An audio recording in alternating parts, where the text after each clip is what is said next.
6 celebrity women, including Gayle King, Katy Perry, and Lauren Sanchez, who is the plastic fiance of Jeff Bezos, took a Blue Origin rocket into space on a trip that lasted from takeoff to touchdown less than 12 It was very profound. I don't know if you've seen Katy Perry talk about it, but she's basically a guru. I'm much better now that the ladies are back from space. What were they up to, 10 minutes? Let's celebrate female astronaut. That's it. When Katy Perry descended from her brief journey to the edge of space, knelt down and kissed the ground, she might have expected admiration, awe, perhaps even reverence. But what she received was something entirely different.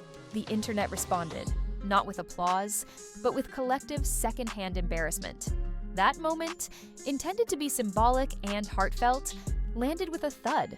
It was awkward. It was performative. And most of all, it was painfully out of touch. But that wasn't even the worst part, because this flight, this so-called historic event, wasn't just about one pop star's dramatic return. It was an orchestrated spectacle featuring a cast of celebrities, a carefully curated mission narrative, and a deluge of PR statements masked as inspiration. The supposed goal? Empowerment? The real takeaway? Narcissism in zero gravity. Let's rewind. For decades, space travel represented the pinnacle of human ambition. It was dangerous, grueling, and deeply meaningful. Men and women trained for years. They risked their lives. They endured the physical, mental, and emotional toll of pushing the limits of what humanity could achieve. They were heroes, not influencers, icons, not hashtags. And yet, in 2025, a new type of space traveler has emerged. Gone are the days of Neil Armstrong and Valentina Tereshkova. Now, we have celebrities in couture flight suits floating around in Bezos-backed capsules for 11 minutes, then returning to Earth and waxing poetic about how they feel more connected to love. What once was a pursuit of knowledge and survival has morphed into a photo shoot among the stars. The Blue Origin mission, carrying 6 high-profile women, including Katy Perry and Gayle King, was branded as historic. The media called it groundbreaking. Social media accounts were prepped with inspirational graphics. There were pre-written talking points, emotional interviews, and carefully timed releases. But the public wasn't convinced because something felt off. Let's start with the basics. This wasn't a NASA mission. It wasn't international collaboration. It was a private ride, fully automated, piloted from the ground with no scientific objectives. The passengers weren't astronauts in the traditional sense. They didn't undergo intensive training. They weren't conducting experiments. They were passengers, albeit very glamorous ones. For 2 days, they trained not to navigate spacecraft or troubleshoot emergencies. No, their training consisted of learning how to board the capsule, buckle their harnesses, and smile for the cameras. And after a few minutes of weightlessness, they returned to Earth as self-declared pioneers.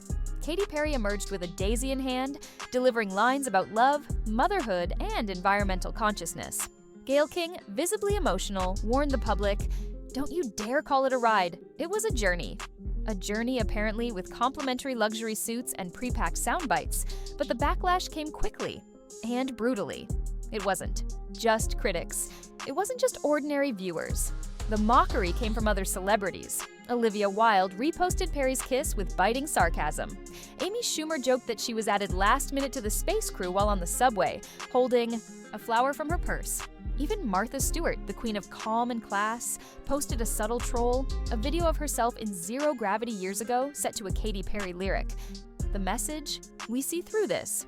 We see through all of it. Because the truth is, this wasn't about inspiring women. It was about visibility, optics, and perhaps most of all, PR. If it were about inspiration, wouldn't they have invited young women from STEM fields?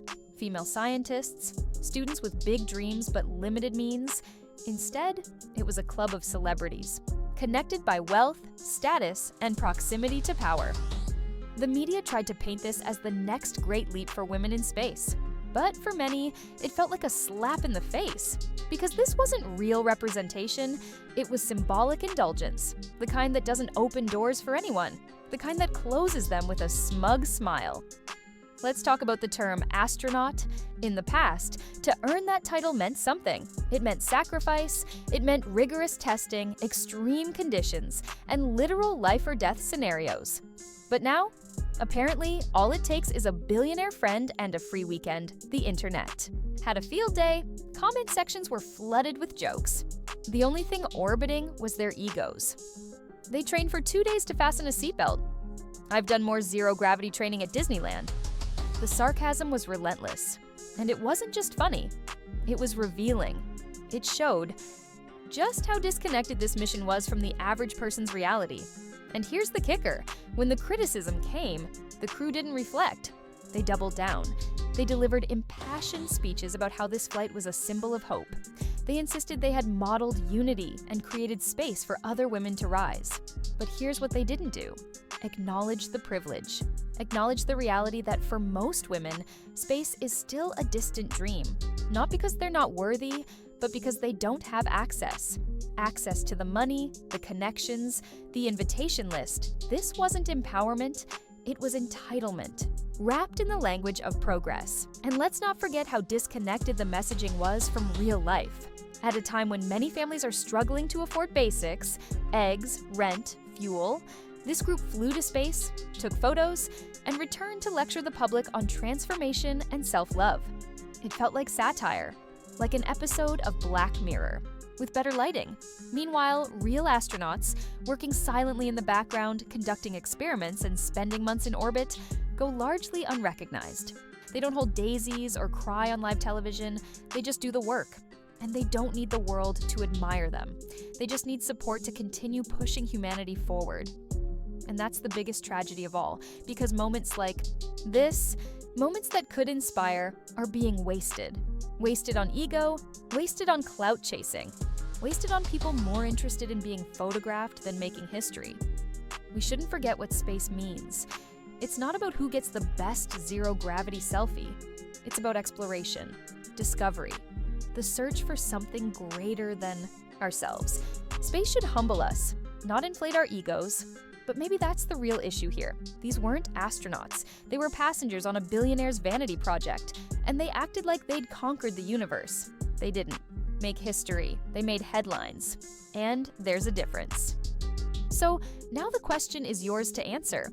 Was this a breakthrough for womankind, or a masterclass in missing the point?